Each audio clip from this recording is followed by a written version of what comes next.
2023 was an important year for me. It was the start of a new chapter in my life. I moved to Louisville, started a whole new career working with refugees, and I've begun preparations for a move abroad. I worked 4 different jobs this year at the same time. I made new friends, learned new skills, and stepped well out of my comfort zone. It was a busy year. So I didn't make a lot of videos this year. The YouTube channel has admittedly suffered as my personal life has flourished, but there's been one video I've been planning since the year started. One big project that encompassed the entire year that I've been tracking in the background of everything else that's been going on in my life. A list video! Perhaps the biggest influence on me as a content creator is the work of Super Eyepatch Wolf. His regular favorite things videos are a highlight every year, and I myself have been wanting to make longer form content for a long time. Even if long form content tends to do the worst of any of my uploads. So I set out at the beginning of the year to track my favorite films, TV shows, and wrestling matches, with the intention of making one huge favorite things-esque mega video at the end of the year. Now, for the sake of the different demographics of viewers that I seem to have, each part will be broken off into its own video. But this big chunky boy is how it's meant to be consumed. So sit back, grab an ice cold surge, and check out my favorite things of 2023.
I am going to immediately contradict myself.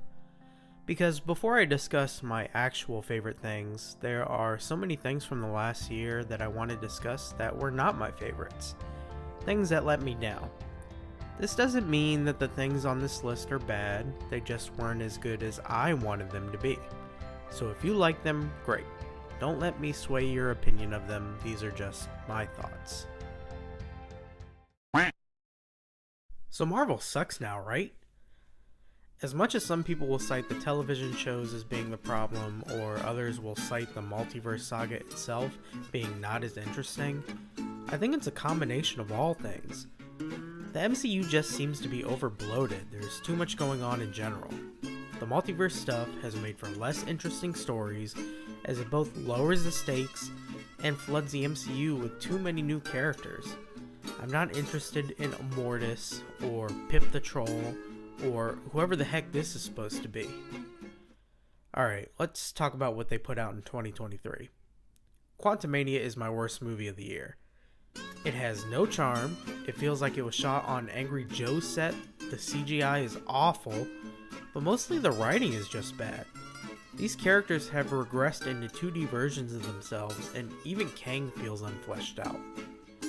The other MCU thing I saw this year was Secret Invasion. What happened, man? I was actually excited for this show, as the marketing led me to believe that it would harken back to something like Winter Soldier, but it's nothing like that. Both the heroes and villains are making choices that make no sense. His relationship with his wife is hilarious, and the ending? That ending. Besides making no logical sense and looking awful, who thought ending the espionage thriller with a fisticuff between gods was a good idea?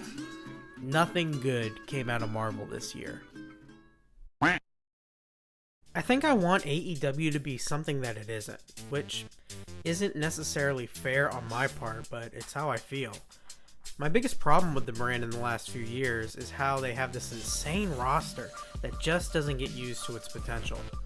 That continued to be the case in 2023, and the biggest example of this was the card for their biggest show of all time, All In Wembley Stadium. Why were there so many multi-man matches? Why did they hold off on some of their bigger matches until a week later in a smaller venue? Why does Chris Jericho continue to take up prominent matches against S-tier talent? Besides the main issue with the product, AEW's reputation on the whole just took a massive hit this year. The way the CM Punk situation was handled, or more accurately, not handled, until things boiled over in the way they did, was just asinine. Tony Khan having a meltdown on Twitter after losing the ratings to NXT did not inspire faith in his leadership. The women's roster continues to go underrepresented, often only getting one segment on shows, and the company has shifted to a monthly pay-per-view schedule. Look, WWE is on a monthly pay-per-view schedule, I get it, but their shows are also included in a $6 a month subscription service. AEW's are not. As such, I don't watch very many AEW pay-per-views anymore. There's still a lot to love about this company, and it has its hardcore fans. MJF segments have often been must-watch, and the rise of Swerve has been a blast. But I think I want AEW to be the best parts of WWE and New Japan, when its creator wants modern-day WCW.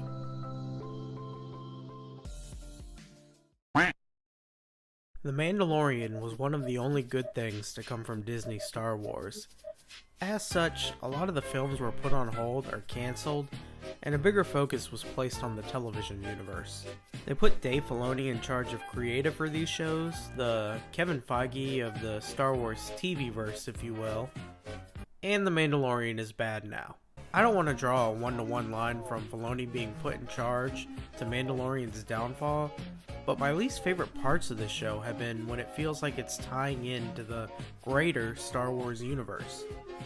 Luke Skywalker showing up at the end of Season 2, and the canon of this show being tied specifically to parts of the Boba Fett show feel like the beginning of the end in hindsight. Season 3 feels like a modern day MCU project in the way that it's mostly set up for spin-offs to come. But also, it feels very cartoonish this year. Like, it feels like Clone Wars now.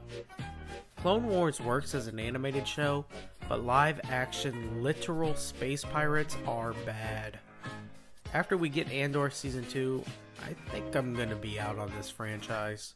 We go 1, 2, 3, 4. I'm going to contradict my earlier contradiction because this show is actually quite good. It's not on this list because Scott takes off. I know a lot of people had a problem with that. I think focusing on Ramona really works. The show is an interesting new take on a familiar story, the cast is great, and the music is awesome. In fact, I used the OP as the OP to this video. So, why then is it a disappointment? Well, I think Scott Pilgrim Takes Off makes me realize I don't really like Scott Pilgrim. I have tried to read the comic and I didn't enjoy it.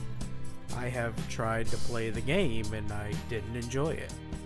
Surely, I thought, an anime series with the cast returning from the movie? Surely that will be what captures my interest like the movie did. Nope. I think I finally realized I'm not a huge fan of Scott Pilgrim. I'm a huge fan of Edgar Wright. He injects that original movie with so much comedic energy, the pacing, the editing, the way he films action. I don't think I'd care nearly as much about this source material if it wasn't Edgar Wright adapting it. That said, if you do care about the original comic, I think you'll love Scott Pilgrim Takes Off.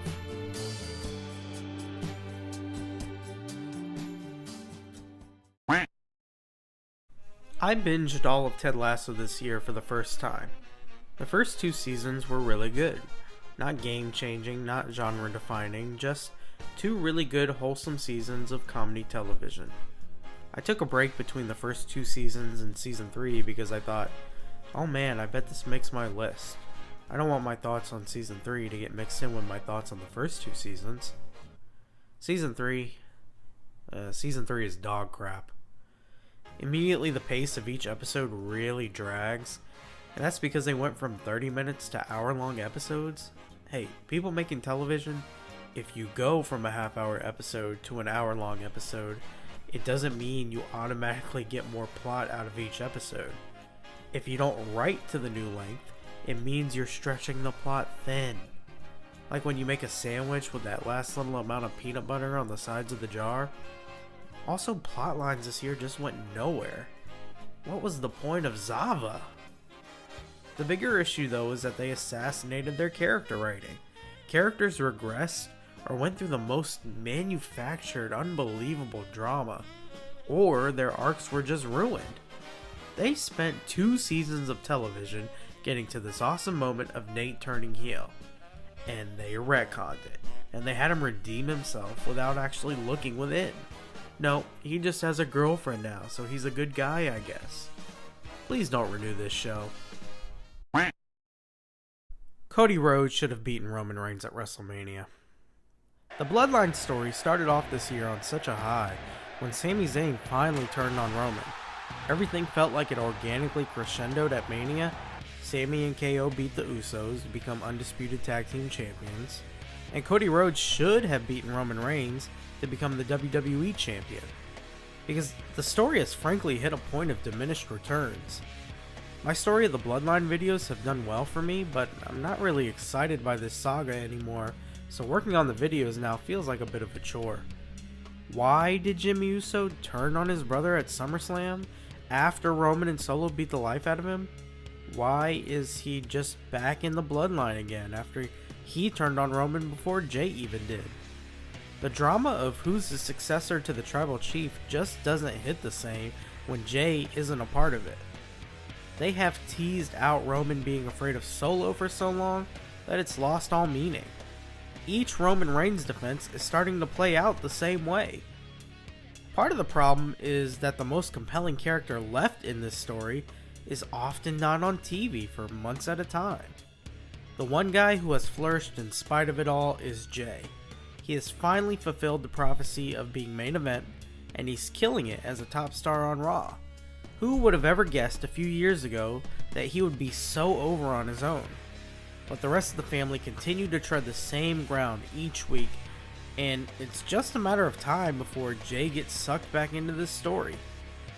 Paul Heyman claimed at SummerSlam that we're in the bottom of the 3rd. Come on, Paulie. That's a 7th inning stretch.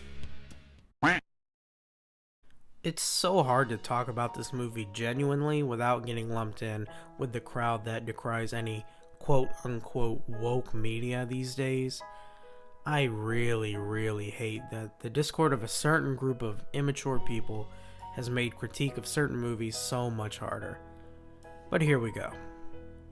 The problem with Barbie has nothing to do with the fact that it has something to say about feminism and patriarchy. It has nothing to do with the fact that Ken, a man, becomes the antagonist of the movie at one point. The problem with Barbie is that it's just kind of boring. I wanted to love Barbie. It makes a great first impression. The production design and costuming is amazing. Ryan Gosling is delightful. I appreciated how meta the film got.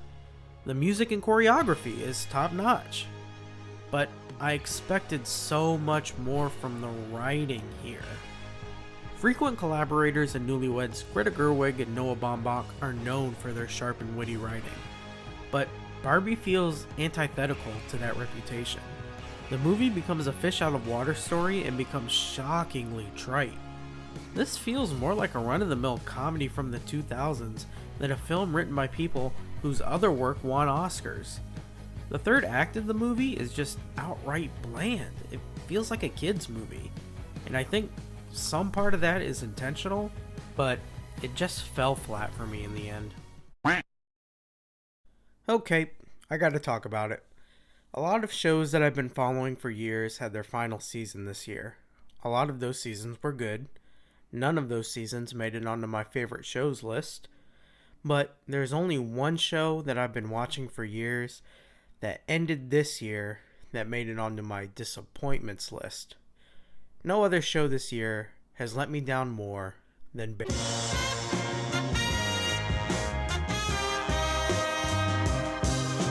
For me, the brunt of the problems can be traced to one thing: the time skip. The time skip ruins the arcs of a lot of the characters to the point where some of their biggest changes occur off screen.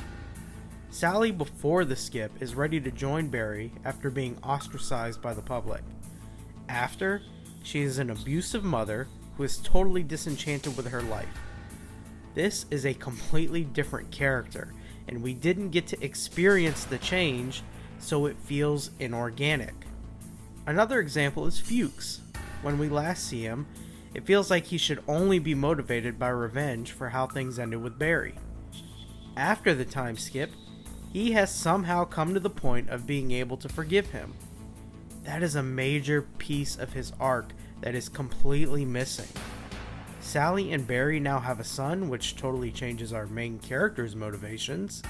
It's an across-the-board problem. The show should have been winding down, but instead they hit the reset button and we're left with characters we no longer know. There are issues with the writing. Why is Barry left alone to escape by Jim? And the tone of the final season is much, much darker. But honestly, to me, those are easily forgiven. The time skip was a massive swing, but I think it breaks some cardinal rules of character writing in a show all about characters.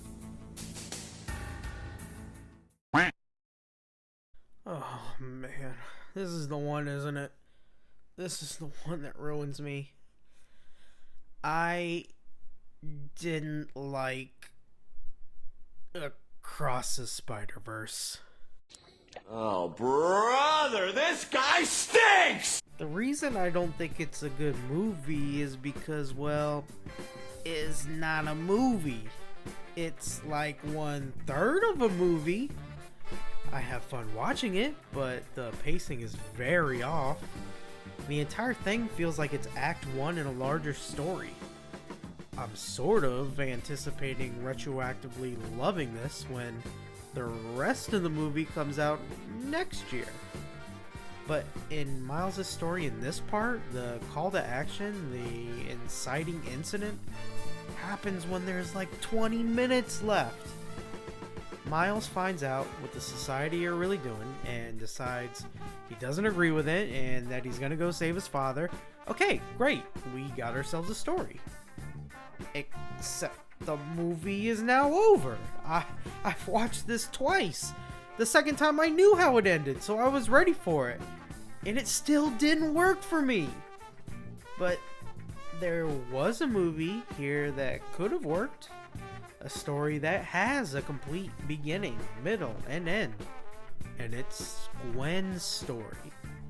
If they had framed this movie as being from her perspective, and we got to see her inciting incident of choosing to go visit Miles, which kicks off everything with the spot, and her falling out with Miguel. Baby, you got a stew going. By the end, when she assembles her own team and reconciles with her father, then you could shift back to Miles for the third movie. But this movie is from Miles' perspective, and Miles' story is only half done. My biggest disappointment from 2023 may seem sort of benign next to some of the hot takes I've had on this list, which will surely ruin me, but it's my biggest disappointment because it was my most anticipated movie of the year. Next Goal Wins, the latest from Taika Waititi. If you chalk Love and Thunder up to being a byproduct of the systemic issues within the current MCU, which I did, then Waititi's recent body of work rivals any filmmaker. He co-created Reservation Dogs, he's an EP and lead on Our Flag Means Death, and he directed one of the best films in 2019, Jojo Rabbit. I love Jojo Rabbit. It is immensely rewatchable and immaculately made from an Oscar-winning script. So, Taika is one of my favorite creatives right now. And Next Goal Wins is his latest, and it's not a studio blockbuster with extra cooks in the kitchen. So I cannot express to you how disappointing it is that the movie is just mediocre. It's one of 100 other sports movies with hardly anything original to say. It's not even a particularly well executed sports movie, as the characters here are pretty bare bones and lack any motivation outside of what the plot currently dictates. Now, I don't know if the problem was that this was based on a true story, which limited the scope of the script, but true story or no, poor writing is poor writing. It's also surprisingly unfunny for a Taika Waititi movie. It has its moments. One scene with a bus in particular got a big laugh out of me. But this is the guy who wrote What We Do in the Shadows and Hunt for the Wilder People. So why does this feel like someone's first script? I really don't understand what went so wrong here, and for a lot of people, I think this one flew pretty well under the radar. But I was hoping for so much more than what we got from Next Goal Wins.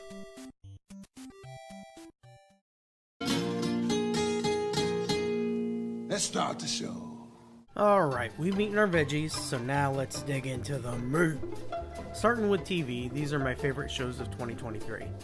Now, I haven't seen everything, so if your favorite show isn't on the list, just assume I haven't seen it. Or if your favorite show is on my disappointments list, just be cool, man. And before you comment, I haven't seen Succession yet, okay? I mean, I've started it, I'm like in the middle of season 2, but I haven't finished it, okay? So just, keep that in mind. I know lots of people love the end of that show, but, just don't, I haven't finished Succession. What is a sitcom?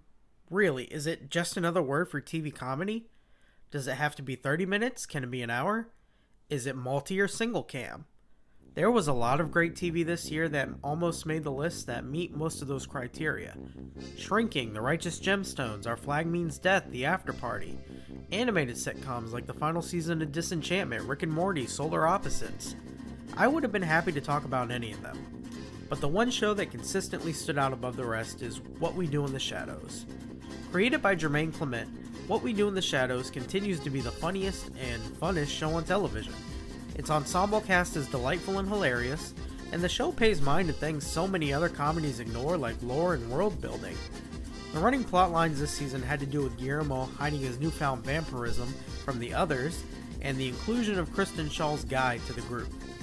I appreciated the fresh ways in which these stories invigorated the show, but I was a bit let down by the way in which the Guillermo plotline finally resolved itself. It's been confirmed that the next season of the show will be its last, which is disappointing when it's continuing to fire on all cylinders. But at least it won't be overstaying its welcome. Each of these core cast members has made the show so much more than just a TV adaptation of the original movie. Here's hoping that when the show finally bids farewell, it does so, batting 1,000. Bat!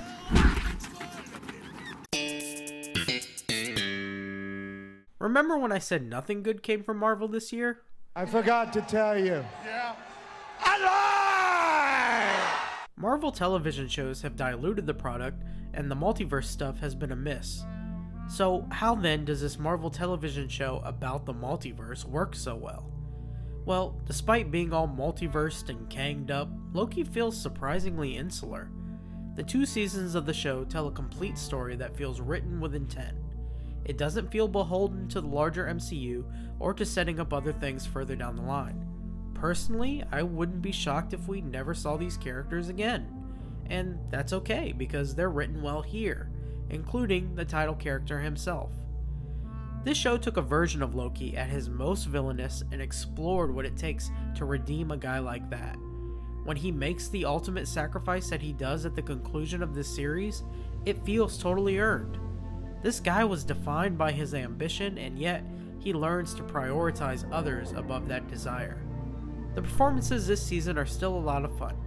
Hiddleston and Wilson continue to have top-notch chemistry, and new addition Ke Huy Quan steals every scene he's in. Jonathan Majors is even great returning here as a version of He Who Remains. The other aspect of this show I want to touch on is the direction. There are scenes in this series that are shot with a beauty unfound in the larger projects in this franchise. The scene of Sylvie in the record shop in particular is absolutely gorgeous and is subtly haunting. Although the spaghetti itself and the rest of the time-hopping shenanigans leads the writing down the technobabble path, which is normally a big pet peeve of mine, but all in all, Loki is a great complete 2 seasons of television, and frankly, the only good thing to come from Marvel this year. Rapper and social activist Boots Riley made his directorial debut in 2018 with the delightfully weird Sorry to Bother You. It's rare to have someone arrive on the scene immediately with such a unique voice, but Riley knocked it out of the park with his freshman effort. In 2023, he returns this time with an entire series, I'm a Virgo. Before discussing the show itself, I have to point out how bizarre it is that it wound up at Amazon. If you have seen this, or I Think You Should Leave, you'd realize that Boots' work deals directly with the unethical practices of large corporations like Amazon. The final episode of I'm a Virgo contains a pivotal monologue all about the systemic issues of capitalism. How did this get made? It's no wonder then that Amazon has yet to renew it for a second season. Alright, so let's talk about why the show itself makes the list. It's a superhero show. Why you pulling me? I'm right. Jharrel Jerome plays Cootie, a literal giant who, after being sheltered from the world for most of his life, finally finds out what it means to be a powerful man of color in modern society. He is adored, idolized, made celebrity, commodified, and taken advantage of. But ultimately, when he begins to think for himself, he becomes feared and vilified, which brings him into direct opposition with the hero, played by Walton Goggins. That is a quick summation of the main plot of the show. However, because it is a show and not a movie, the new format gives Boots Riley the opportunity to explore so many more topics and themes. Like I stated previously, he explores capitalism, but he also touches on things like the American healthcare system and propaganda in art. Riley continues to be unafraid in unpacking controversial themes, and he does so with such a unique style and voice. There's probably not going to be a second season, but I'm ready for whatever Boots Riley does next. Silo reminded me of that time in the mid-2000s when every network was trying to recapture the zeitgeist of Lost. There were so many countless half-hearted attempts at the Mystery Box show that had been forgotten in time. I couldn't help but think to myself that Silo was the Mystery Box show done exceptionally well. Since it's an adaptation, many of its mysteries have actual answers that can be hinted at and teased, and the show reveals those answers at a reasonable and addictive rate, while leaving plenty to the imagination for future seasons to reveal. The dialogue is a bit corny at times, but it's carried reasonably well by the cast here. But the rate at which people joined and left the cast was a bit laughable in those early episodes. The world building here is done so well that the sense of place and time feels tangible, which is so important in a show like this. Practical sets and set design do a lot of the heavy lifting. The show is immaculately paced and scripted so that by the end of the series, I couldn't help but to click play next after each cliffhanger, to the point that I was still awake and gripped well into the early hours of the next day. Apple TV is carving itself a nice niche with captivating series like Severance and Silo. With Silo, it will be imperative to see whether it can stick the landing and be remembered alongside shows like Lost, or whether it will just be forgotten in time like the rest of the Mystery Box failures. I know I said What We Do in the Shadows is the funniest thing on TV, but I wasn't really including sketch comedy in that. Tim Robinson's I Think You Should Leave continues to be the funniest thing on television, and it's not even close. The irreverent comedy series is unlike anything else, and the third season includes some of its funniest bits yet. I cannot remember the last time anything made me laugh out loud to the degree of Darmine Doggy Door. Anything can happen in this world. We really know very little. My life is nothing I thought it should be and everything I was worried it would become. Pay It Forward. Hi, can I take your order? 55 burgers, 55 fries, 55 tacos, 55 pies. Or The Eggman. I put my blood, sweat, and tears into this project. You're a rock star. I work so hard. There's just something so perfect about the mix of absurdism and existential dread of modern life that makes these things crackle with originality. And at 6 15-minute episodes, the show always only leaves you wanting for more of these pathetic and oblivious characters. One of the best parts of the series is how quickly it struck a chord with so many people. It broke through to the cultural zeitgeist in a way that Robinson's previous employer, SNL, seems to be incapable to capture anymore. You can't be on any social media platform for very long without seeing people break into "I think you should leave" quotes. And Season 3 is chock full of tons more unforgettable lines to be quoted until Season 4. The discord around Black Mirror seems to be that it's fallen off, but I still find it to be one of the best shows on television. Personally, I think a lot of the blacklash around Season 6 in particular has to do with the fact that the show is seemingly straying further from the initial premise of tech gone wrong. I agree that the premise is so strong that it's a bit disappointing, but that doesn't mean that Charlie Brooker isn't still writing engaging television. This year we got 5 new episodes, and I'd like to give my brief thoughts on each one. The first episode, Joan is Awful, feels the most prototypically Black Mirror in its setup, but ultimately it all gets a little bit silly and is a fun watch. Lock Henry is the first episode where it feels like Broker is eschewing tech gone wrong, but the tone of the episode still feels very much in line with previous outings like Shut Up and Dance. It's a meta-thriller about docuseries with a tense twist. I really enjoyed the third episode, Beyond the Sea. It has perhaps the strongest tech gone wrong concept of the season, and the performances of its 3 leads are incredibly strong. It is a bit long, but unlike most, I found the pace of the episode perfectly suitable. The last 2 episodes, though, are where this season gets weird. I was enjoying the penultimate episode, Maisie Day, which felt like the most out of place of anything this season. It feels like a late 90s, early 2000s suspense movie, something with a smaller budget that studios were still willing to take a chance on back then. That is until... well, I won't spoil the twist, but I agree with everyone who says it's nuts. But I actually enjoyed just how off the wall it got. You can only do something like that once in an anthology show like this, but I appreciated how Brooker played that card. And then the final episode of the season is Demon 79. It's not even branded with the Black Mirror title card, instead being called Red Mirror. This is just straight up horror camp, unlike anything you've seen before on this show. And frankly, it's an absolute joy. I am totally fine with the new direction of Black Mirror, and if Brooker feels like he needs to take the show into weird new realms like this, I am absolutely on board.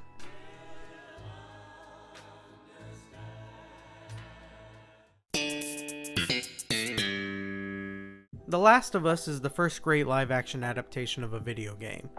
It achieves such a feat because of the respect that its creators have for the source material. One of those creators being Neil Druckmann, who is also one of the creators on the game, and thus knows the source material inside and out, and loves it enough to want to see it done right. The other being Craig Mazin, acclaimed creator of the HBO series Chernobyl, who loved the game as a fan, but who knows in which ways it could be improved as a show. Almost all of those changes are for the better. Almost all. As this form of media is more conducive to character and less conducive to video game style action. That means we get less scenes of encounters with the infected, but the ones we do get are all the more impactful. This also means that the show is unafraid to take a detour from the main story of Joel and Ellie's trip cross-country during the infected post-apocalypse. One of these detours takes the form of the flashback episode, Long, Long Time. In my opinion, the greatest standalone episode of any show this season. It tells a tale of 2 people finding love in the midst of the end of the world. Love seems to be what this season is all about, both the benefits of it and the corrupting power of it. However, some of the series' more emotional scenes feel slightly less earned in comparison to the longer runtime of the game, in which you, as Joel, begin to feel for Ellie as he does. But Pedro Pascal and Bella Ramsey still make for incredible counterparts to Troy Baker and Ashley Johnson, as they bring these versions of the characters to life. Just like the creators, directors, cast, makeup artists, and everyone else involved. they treat this with the respect needed to create the first great live-action video game adaptation.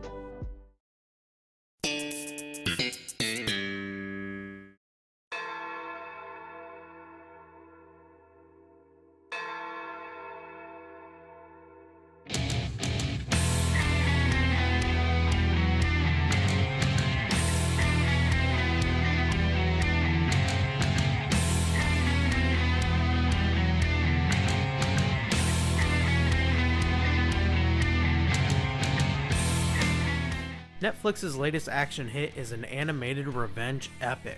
Coming from husband and wife team Michael Green and Amber Noizumi, Blue Eye Samurai is an ode to their daughter and her struggles as a child of an interracial marriage. I could relate.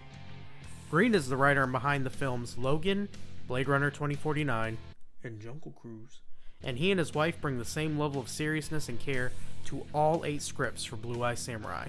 The story is tailor-made for a 3-season run, as main character Mizu is on a quest to assassinate the only 3 white men in Japan at the time of their birth. The show is written with the same heart and soul as the best of prestige television.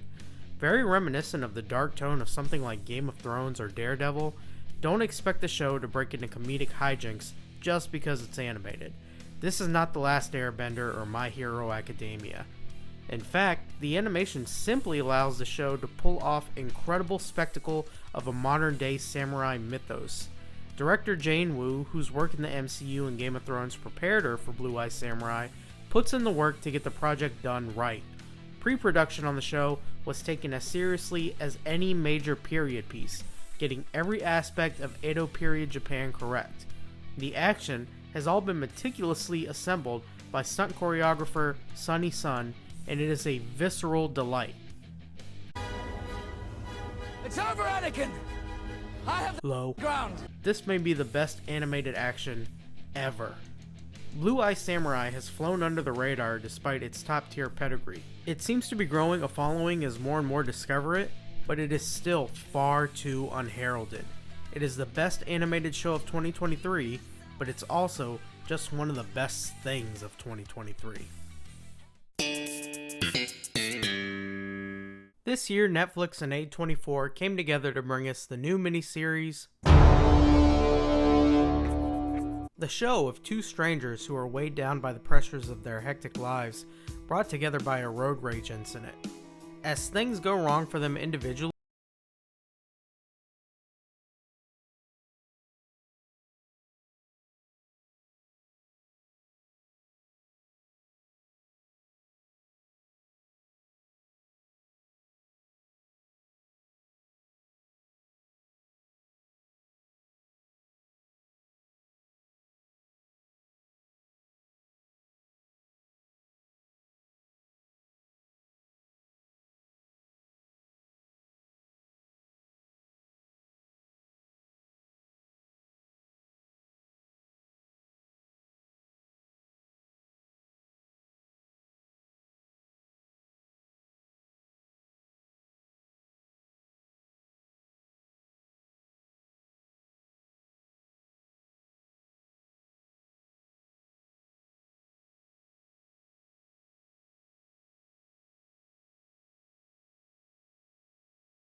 in 2022, I binged the entirety of The Bear and thought to myself, that was a perfectly executed miniseries.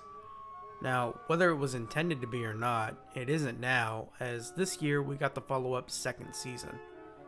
My fear going into it was that it would feel tacked on to an already complete story.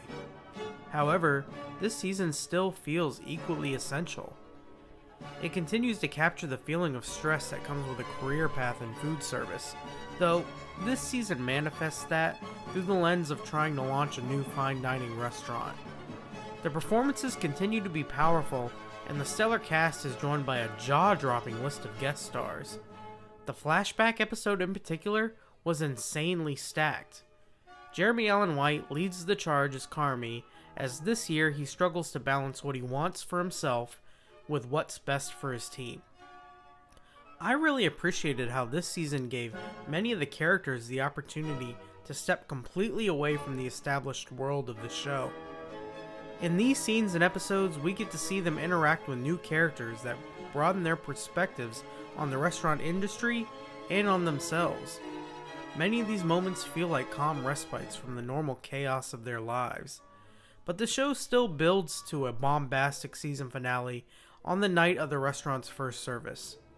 Season 1 of The Bear was the best miniseries on television. Now, it's just the best show on television. Here is the list of every show I saw this year, ranked from best to worst.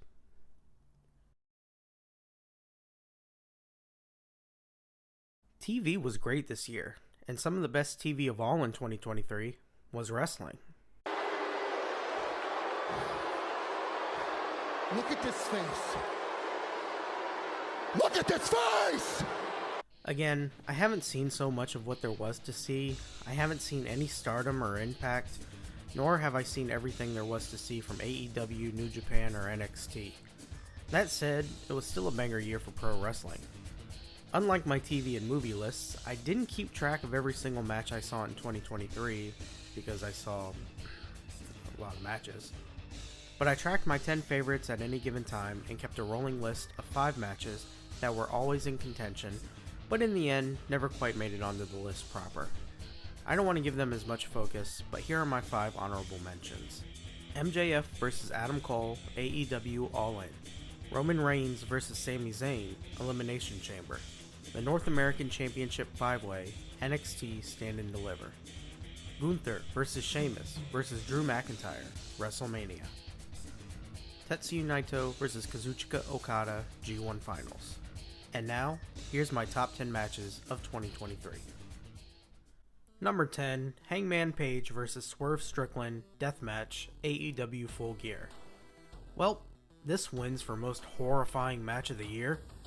Just to give you a sense of how insane this deathmatch got, Hanger started things off by stapling pieces of paper to Swerve's skin and drinking his blood. These two had been locked in an intense feud, and you couldn't blow things off with much more utter carnage than what we got here. But the thing that I enjoyed the most about this match is how it was really the point at which Swerve became a made man. He carried himself like a main event player, and he hurt Hangman just as badly as Hangman hurt him. The finish was a bit overbooked, but with Swerve picking up the second win in a row, I can't really complain. Lots of guys on the cusp have been lost in the shuffle this year. Takeshita, Miro, Andrade, Malachi, Hobbs. But AEW's biggest success story of 2023 is the rise of Swerve Strickland. Here's to 2024. Number 9, FTR vs. Bullet Club Gold, 2 out of 3 Falls, Collision, July 15th. So these guys just randomly opened an episode of Collision with an hour-long tag team clinic? Okie dokie, tag team wrestling pretty sweet, I guess. This match was so awesome partly because it was so unexpected. It started as a quite good tag team match and just got better and better, and it just kept going and going.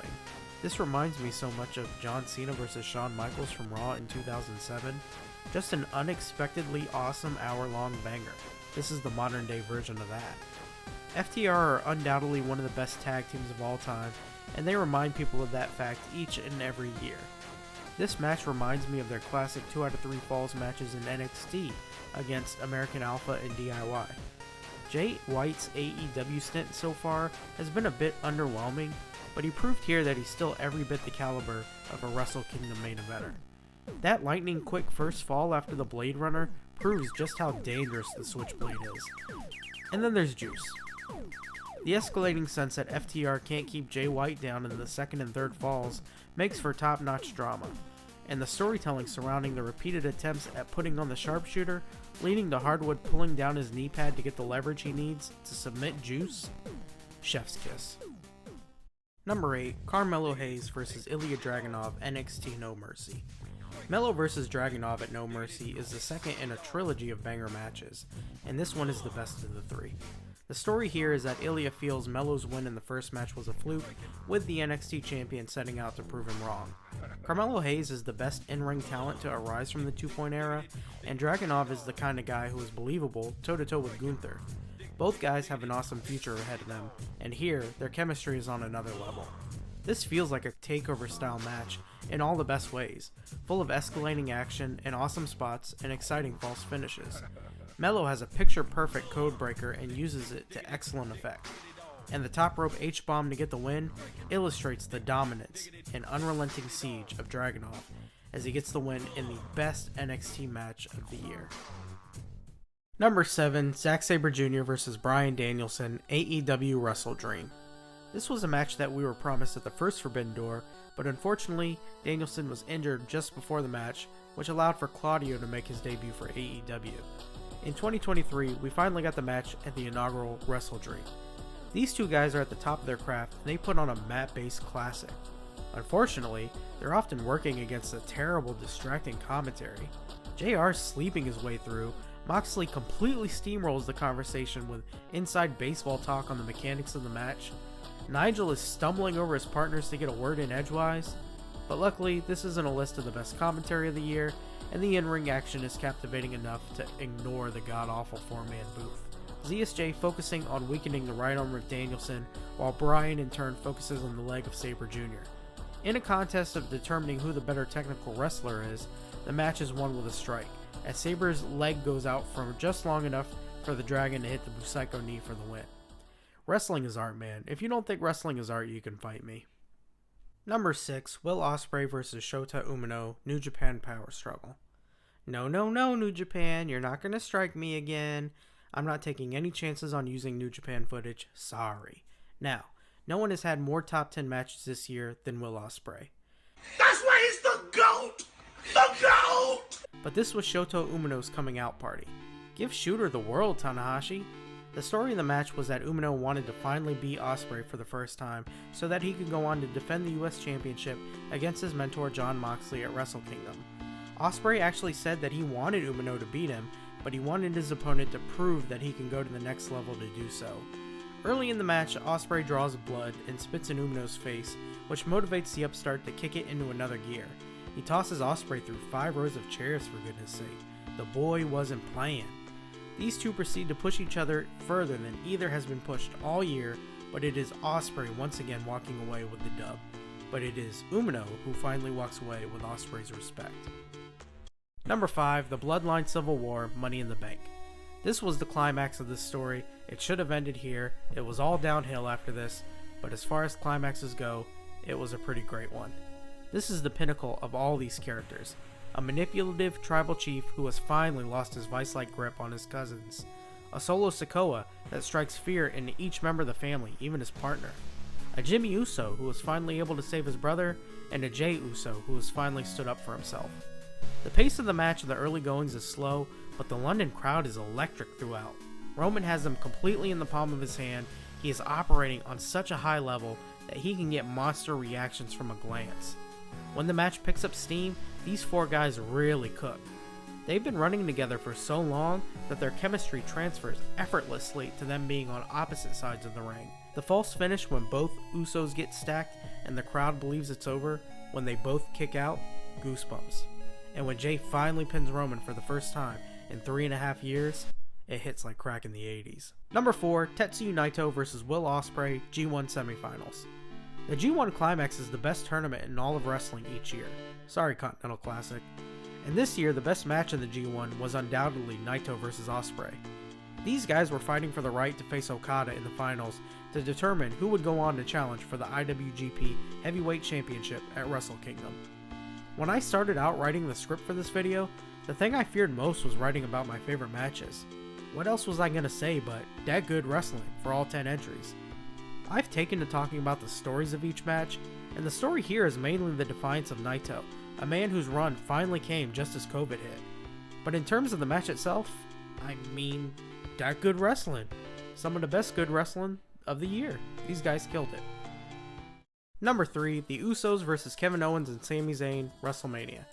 If the Bloodline Civil War was the climax of the story, this was the pinnacle. The storytelling going into this match was so well done that this may be the best story told in wrestling ever. Sami Zayn fights to win over the Bloodline, finally winning over the stubborn Jay, who ends up becoming his biggest ally. Then, when beating up his old friend Kevin is a bridge too far, Sami finally turns on Roman at the Rumble. Jay is conflicted but chooses to stand by his family even if he doesn't really want to fight against Sami. KO and Sami finally reconcile and reunite to take on the Bloodline together. It's all so well done. The match itself saw the tag team titles main eventing WrestleMania for the first time ever. Sami's selling throughout is immaculate, and the other participants' acting is all on point. The false finishes feel thrilling, but never get gratuitous. These guys throw everything at each other, including each other's moves. And the finish, when the camera zooms in tight on Sami's face before he hits that third haluva kick on Jay. What do the kids call that again? Number 2, Kenny Omega vs. Will Ospreay, Forbidden Door. Earlier in the year, Kenny returned to New Japan to take Ospreay's championship. Now, on Kenny's turf, Ospreay shows up determined to take his title back. What can you say about this match that hasn't already been said? This may be the last time we ever see the cleaner version of Kenny Omega. He is just on a different level from anyone else when rocking that moniker, but years competing in that mode took the ultimate toll on his body. Ospreay continues to prove he's the best doing it today and plays the ultimate heel here in Canada. The match wasn't perfect. The fact that Don Callis was allowed to return to ringside after being ejected was moronic overbooking, but it's an easy to overlook aspect of an incredible fight. The headshots into the table, the DDT onto the steps, the V-triggers from both. These guys tear each other apart. Then things really go Straight Insano style. The knee to the back of Ospreay's head off the springboard, the Tiger Driver on Kenny's head, the 1 count kick out after the one-winged angel. This was a once-in-a-decade barn burner, and only 2 guys this year could top it. And that's why number 1, Kenny Omega vs. Will Ospreay, Wrestle Kingdom. For a lot of people, these matches may as well be 1A and 1B, but for me, I prefer that Wrestle Kingdom match quite a bit better. As a US resident, there was just something so special about being up till the early hours of the morning, experiencing the best match of the year only days into 2023. It was a total vibe. This was a return of Kenny Omega to New Japan, complete with boss music. He came out to One Winged Angel, Nobu Uematsu's epic Sephiroth theme. It still gives me chills. Not to be outdone, Ospreay brought back the aerial assassin gimmick for the match, even coming out to Elevated. Kenny was surprisingly the heel here in Japan. A lot of people viewed this as him coming back to pass the torch to the new Gaijin Supreme of New Japan, but in the build-up to the match, Kenny made it clear that this was revenge for the infamous hidden blade that knocked out his golden lover Kota Ibushi. The match is just awesome. Their use of a single table is brutal. Kenny gets a knot on his right eye early on, which leads credibility to the stiffness of the rest of the fight. Kenny DDTs Ospreay onto the exposed top turnbuckle, busting him open. At a certain point, Omega just starts dominating Ospreay, leaving Will with a vacant look in his eyes as he takes a cavalcade of destructive offense. When Will finally gets back into the match, Kenny sells his offense like no one else can. In the end, Kenny calls back to his Golden Lover partner and gets the win in the greatest match of the year. When wrestling is good, it's great. And when it's great, it's cinema. Speaking of cinema... Again, I haven't seen all that there was to see. All in all this year, I only saw 31 movies. There's so much that came out really late in the year that I didn't get to make room for on my list. So, if your favorite isn't here, again, give me the benefit of the doubt, homie. In order to describe just how well May December works as a film, I'd like to discuss a few of the final scenes of the movie. Spoilers.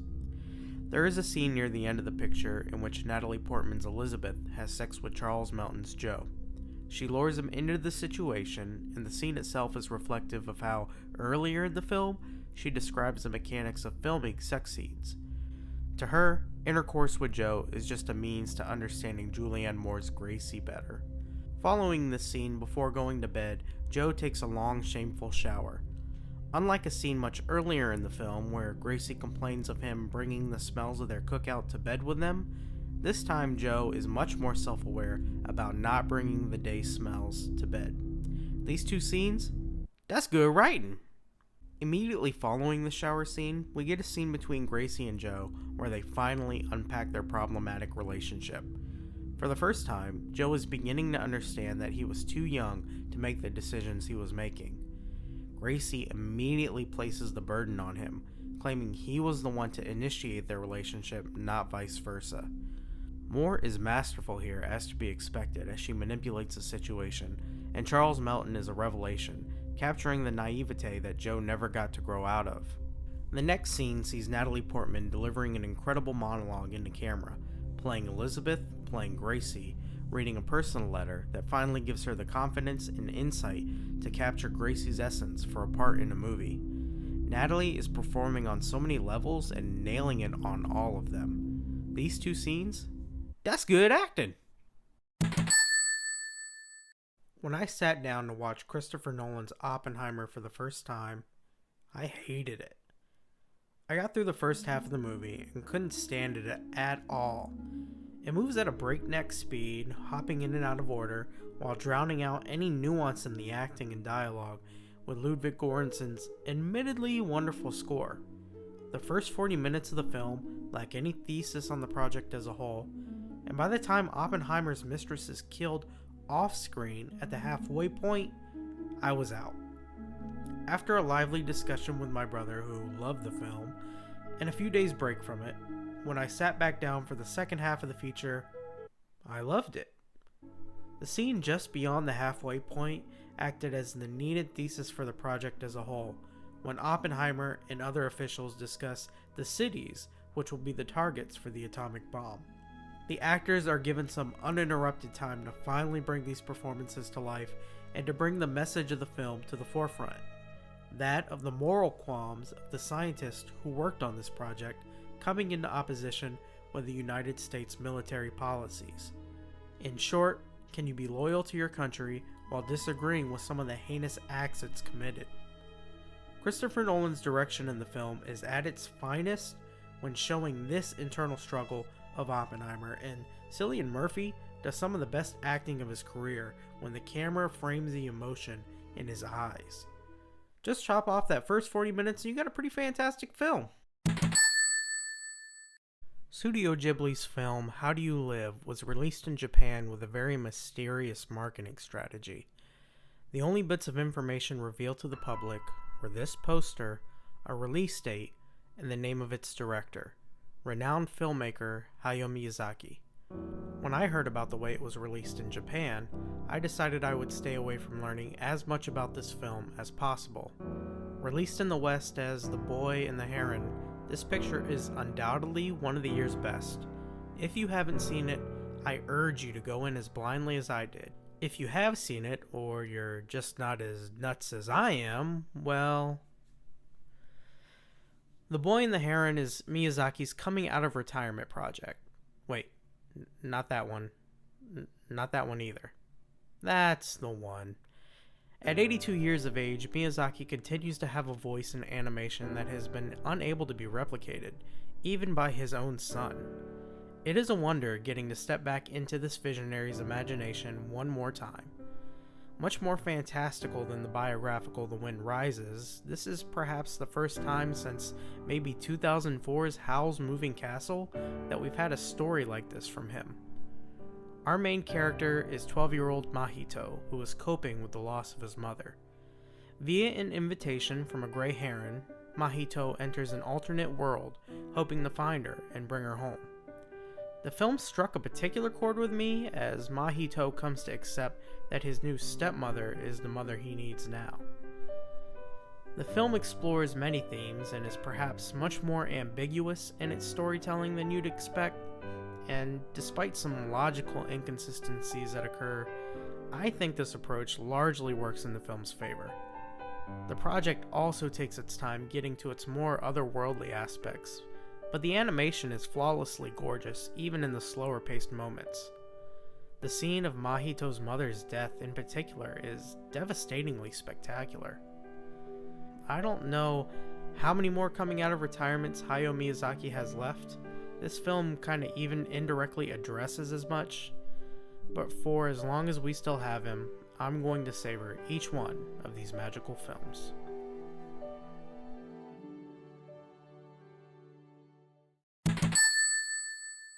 Remember when I said Loki was the only good Marvel property this year? In my opinion, the MCU has always been at its best when Kevin Feige has allowed a director to execute his vision within the reality of this greater universe. Iron Man 3 is distinctly a Shane Black film. Thor Ragnarok has the same unique sense of humor as any of Taika Waititi's movies.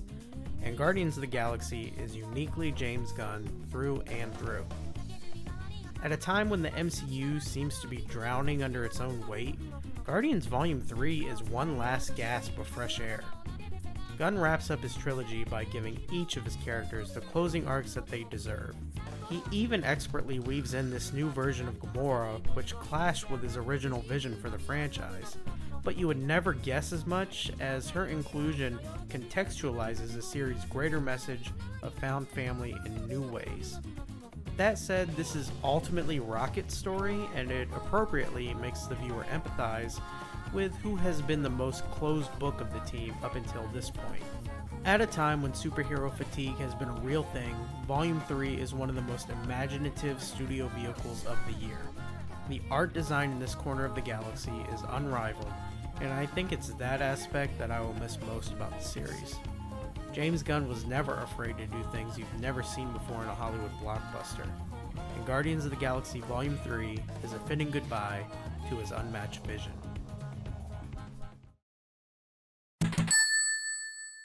If I had to come up with one word to describe Martin Scorsese's Killers of the Flower Moon, that word would be unabashed. The runtime is nearly 3.5 hours, and while I certainly felt that you could trim this down into a much tighter package, Scorsese seems unconcerned with length. He and editor Thelma Schoonmaker let shots and scenes play out for as long as they need. Scorsese also seems uninterested in tension or thrills. There is no sense that Robert De Niro's William King Hale and his co-conspirators might not succeed in their task. There is no sense that they may be found out up until they are. Instead, you just get the growing sense that the Osage are a doomed people as these heinous acts play themselves out. The film is very clinical in portraying the very real tragedy of this tribe. At the center of the tragedy are Leonardo DiCaprio and Lily Gladstone's Ernest and Molly Burkhart. These two are the heart of the film, and both actors are captivating in each scene they're in. I appreciated how the deception didn't run to the core of their marriage. Ernest truly loves his wife, despite inflicting so much misery onto her. That misery is palpable, as Gladstone steals each scene she's in. At this point in his career, Martin Scorsese can really do whatever he wants. In Killers of the Flower Moon, he's not out to thrill and entertain like he did in Wolf of Wall Street, even if his direction is still a total delight in Killers. No, I get the sense that he really just wanted to tell this story, to give it the time and tone it needed, despite what you, the viewer, may have preferred. And if you give up control and get on board with that, you'll find Killers of the Flower Moon unabashedly great. I've come away with two different reads on David Fincher's new film, The Killer. The first is that Michael Fassbender's meticulous hitman protagonist makes his first real mistake, and that begats a series of misfortunate events in which he loses more and more control of the situation. The second reading, which is much more bizarre, is that he was never any good at his job, despite his inane rambling inner monologue insisting otherwise. I've come to prefer the second reading, which makes the film a delightfully dark comedy, as under this impression you realize that this guy is basically stumbling from situation to situation, somehow coming through by the skin of his teeth. The climax of this concept is when he is jumped from behind while telling himself to anticipate the unexpected, and he gets the absolute crap kicked out of him. The Killer is not an action movie by any stretch, but this scene is so unexpectedly violent and visceral, and the fact that it's played straight somehow makes it funnier. But as funny as the film is, it's not a parody, it's not satire, it's still played just as straight as any David Fincher thriller, which means it's gorgeously framed, lit, and shot. And the few performances in the film that get a chance to shine really do. There is one scene in which our protagonist sits down across from Tilda Swinton's character. By the way, most of these characters don't have names. I'm not just being purposefully obtuse. This scene is electric, and it's one of the best singly performed exchanges I've witnessed all year. Swinton is not much more than a cameo here, but she absolutely makes a meal of the role. I'm realizing now after writing that sentence that I've made a pun, because her scene is set in a restaurant. And I said she made a meal at it. I find The Killer to be a fascinating new step in David Fincher's filmography. He is self-aware enough to know that the viewer has an idea of what a David Fincher movie is. And because of that, The Killer has the opportunity to play with your expectations and do something so bizarrely different as to make a fool out of its protagonist. Personally, it makes me excited to see what a David Fincher in this stage of his career does next. Sure, you should join us, Sota. Potato salad really good. Hey, I'm making this for my boyfriend. what are you? When did you get a boyfriend? Suzume is the first Makoto Shinkai film that I have had the opportunity to see in theaters, and I'm so thankful I did. The animation work of the director of Your Name and Weathering with You has been unrivaled in the anime industry. He doesn't have the best looking characters or most fluid movement, but his backgrounds and world design feel fleshed out in a way that few others have come close to replicating. Getting to see those worlds blown up on the big screen was half the experience of Suzume. The other half was a bit trite in terms of Shinkai-isms. Yes, there is a young romance. Yes, there is a fantasy component. Yes, there is a natural disaster threatening Japan. However, while the film reuses some of these same elements from Shinkai's other works, it executes them so well that I was caught up in the magic of it all. The story this time sees young heroine Suzume on a quest across the country to seal magical doors that threaten to unleash an earthquake-causing monstrosity, all the while accompanied by a talking cat and a boy who has been transformed into a chair.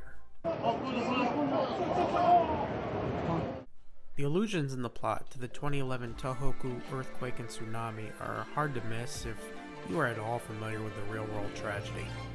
While the film avoids being outright explicit in its references to the disaster, it treats the sensitive topic with utmost respect. Shinkai and the movie itself seem to grieve for the 20,000 lives lost while trying to remind those affected to remember the ones they loved. It is a heartbreaking and triumphant tale that reminds those left behind that there is still a tomorrow. Also, once again, Radwimps returns to pump out another glorious score. The title track made its way onto my Spotify Wrapped. It's just transfixing. On the surface, this seems like just another Shinkai project, exploring the same themes and ideas, but no other film this year has burrowed its way into my mind and heart like Suzume.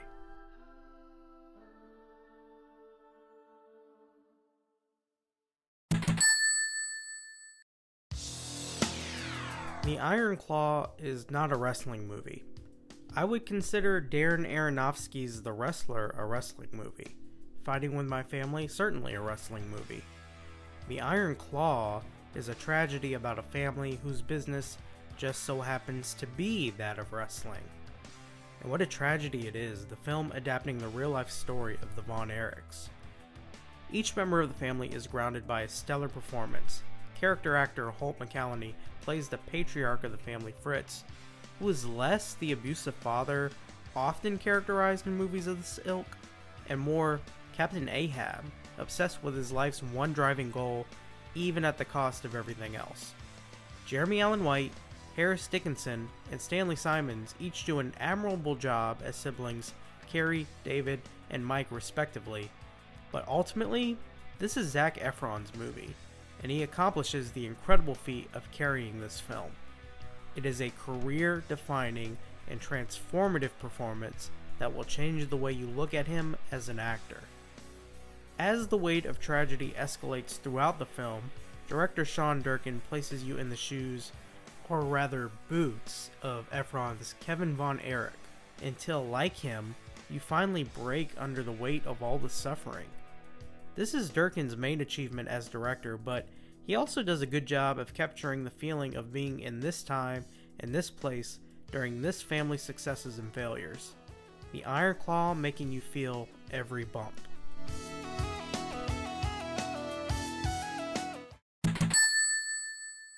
Past Lives is an anti-romance movie. It is a story of a love that never was between two people a world apart. Greta Lee and Tae Yoo play Nora and Ha Sung, two childhood friends who are separated when Nora's family immigrates to North America. The two reconnect once briefly as young adults, but then again years later when Ha Sung comes to New York to visit after breaking up with his longtime girlfriend. Nora is married to John Magaru's Arthur, and these three actors bring to life this heartbreaking tale of awkward longing. Past Lives comes from first-time director Celine Song, a playwright whose experiences are the basis for the story of the film. It is an inspired directorial debut, and Song utilizes the work of award-winning cinematographer Shabir Kirshner. Kirshner frames the world of Past Lives from a very human perspective, giving the locations a sense of unique place and scale as Ha Sung comes to New York under the guise of tourism. The two relationships in the picture are portrayed with ample amounts of chemistry. Even when Nora and Ha Sung largely communicate through Skype in the earlier scenes of the movie, their chemistry is palpable through the screen thanks to the performances of these leads. And the intimate moments that Nora and her husband share in the later half of the film feel wholly believable. Even the interactions between Arthur and Ha Sung are handled brilliantly, as a few times they communicate come across as rightfully awkward, and yet they seem to come to understand each other. I typically hate stories like this, and the melodrama that accompanies the trope of a married woman reconnecting with an old flame, but writer-director Song avoids taking the easy out of vilifying any of these characters. Past Lives is a heartbreaking story, and one that will stick with you well after Nora's long walk back to the front door of her apartment.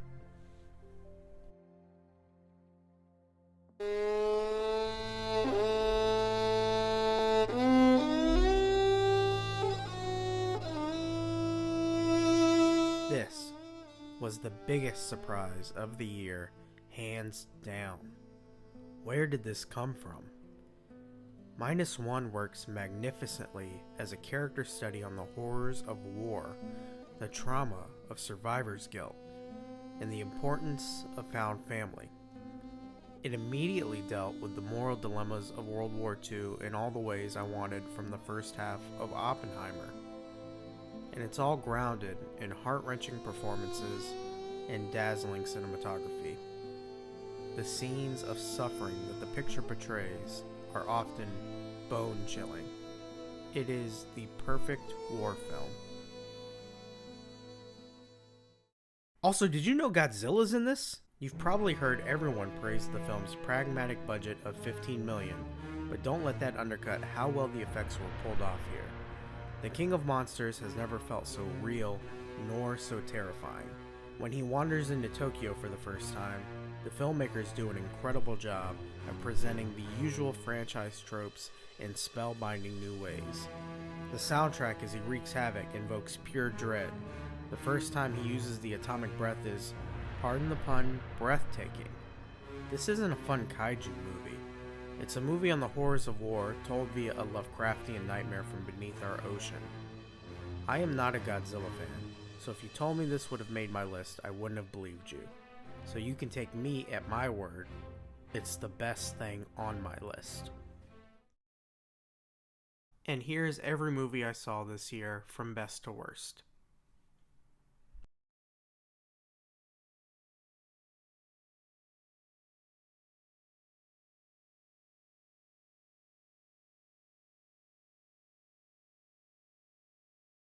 If you've made it all the way to the end of this video, I just want to thank you. I got a feeling that this one is probably not going to do all that well in terms of views, but I'm really proud of it nonetheless. This is the type of content I want to make more of, so if there's anyone who actually enjoyed watching it, you have no idea what that means to me. Now, if you just skip to the end of the video just to hear me say that, what are you, a psychopath? 2023 was a supremely busy year, and this was quite the undertaking to get out at the end of it. 2024 looks to be just as busy for me, so I don't know how often I will get to post projects like this, but I want to make more time for the channel as I get so much joy from making videos. I hope to finish the Bloodline series this year at least, and then maybe start experimenting with long-form content. Please stick around if you have any interest in me as a content creator as we take this journey. Again, thank you, and while I still have some time to myself before the insanity of 2024 begins, I'm going to take some time and go touch grass.